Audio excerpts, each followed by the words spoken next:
position in Paris. Armstrong now content to let Richard Virenque do all of the pacemaking, and the man who he's doing serious damage to, in fact he was doing serious damage to, because look at this, Jan Ullrich has recovered. He is coming back to the tail of the yellow jersey of Lance Armstrong. This man today from Germany, Phil, is riding on courage. What we have seen in this year's Tour de France is all of the big names who normally appear to float around the Tour de France.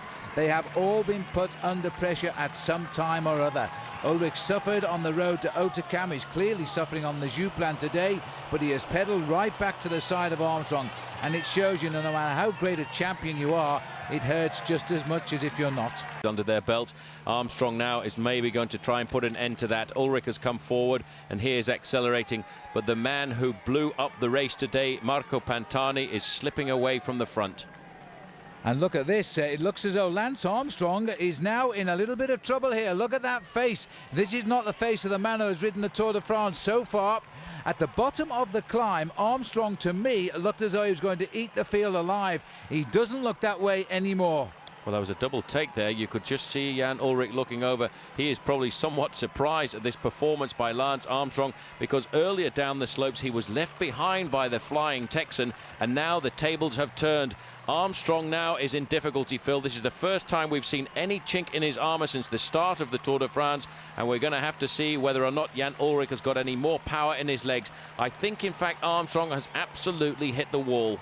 Well, you know, every top cyclist has a bad day. It's up to the other riders to find out when and hit him when it hurts most. And it looks as though Ullrich is very surprised by the fact he has distanced Armstrong, because Ullrich himself was in trouble at the start of the climb. He appeared to be talking to Virenque, and he was certainly looking at him. I don't think they can believe what is happening. Everybody thought this man was superhuman. Everybody thought that he was a man who was unbeatable. But right now, Phil, he is proving that he is immortal like any of us. You know, if you have a bad day in the mountains, you can lose many, many minutes. And Armstrong, for the moment, is going to have to relax, have to be calm, and have to try and make sure he doesn't lose too much time. Roberto Heras now has been joined by Richard Virenque, and in fact the man that they have both left behind is Jan Ullrich.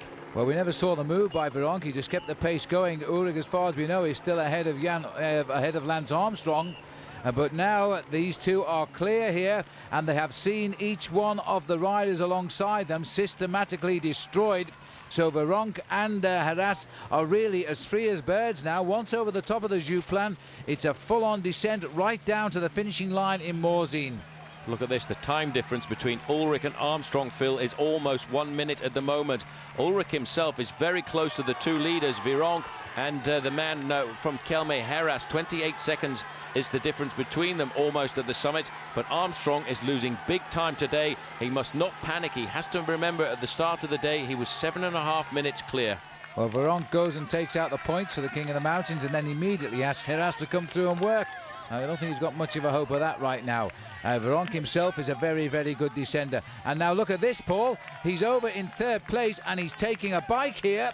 He is asking for a bike. Now, is he wanting a new bike? This, in fact, has his race number on, so he must have changed earlier. Well, there must have been a special plan here for these guys to have a special light bike for the climb here up to the summit of Jouplan. There is Lance Armstrong with Conti, with Trentin, with Botero and Christophe Moreau. But this must be, Phil, one of the worst days he's had so far in the Tour de France. Just getting onto the back there as well, the Seiko rider Daniel Atienza. Well, he's a fair way down, you know. Virenque, Heras, Ullrich went over 28 seconds behind the two leaders, but then stopped. Now look at the clock here, and Armstrong comes over around about 2:10. Yeah, so 2:10, 2:11. Behind 2:13. One of the best descenders in the world. Even though he is a much heavier man, he doesn't really seem to negotiate the corners or the descents as well as he should.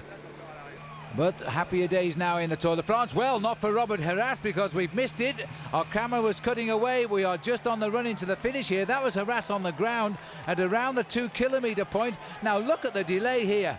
Well, I don't think anybody could have expected that. He came into the corner. That is an unbelievably bad line.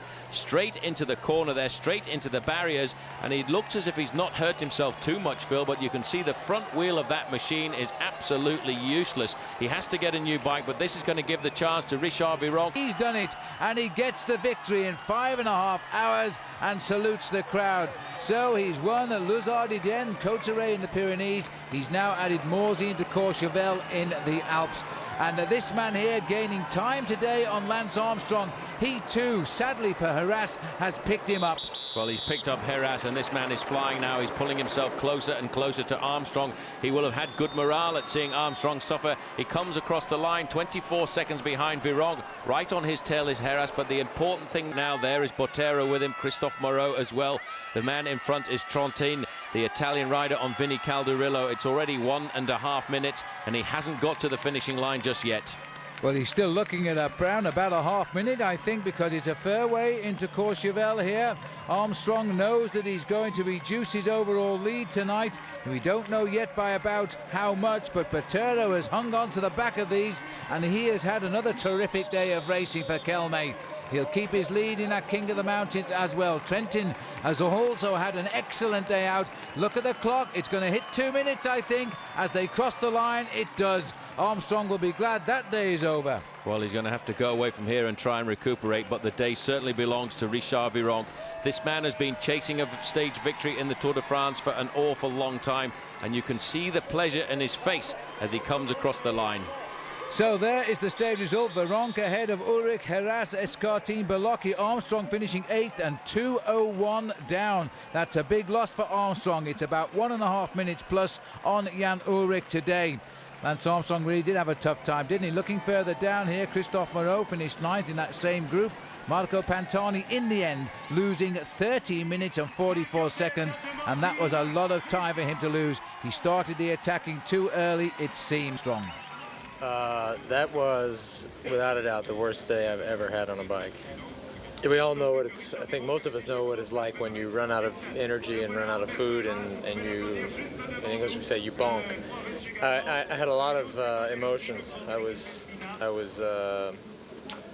hungry, I was lightheaded, I was nervous, I was scared. Things were really bad. I could have lost the Tour de France today. I don't know what Pantani is thinking, but he's just a little shit starter, so that didn't surprise me. I mean, that was actually very good for us. All the guys who had ambitions to win the stage, that was a perfect move for us. I mean, let him sit out there, have a couple teams control the race. They never had more than 1.5 minutes, so it was perfect. Well, a day Lance Armstrong will certainly remember. Let's have a look at the overall situation. There are changes tonight. Lance Armstrong has his lead cut to 5 minutes 37 seconds over Jan Ulrich, and Josipa Belocchi holds on to 3rd place by just 5 seconds. Christophe Moreau falls to 6th, while Marco Pantani comes in and drops down to 14th overall. David Miller is still holding a good place on his way to Paris. But just take a look at this crash again by Roberto Heras. Inside 2 kilometers to go, overshoots the bend and hits the barriers. He's now in 4th place in the Tour, and I wonder if the 5 seconds he has lost here will cost him a podium place in Paris. On the podium tonight, though, Lance Armstrong. A 7th yellow jersey for him, but what a day of racing it really was.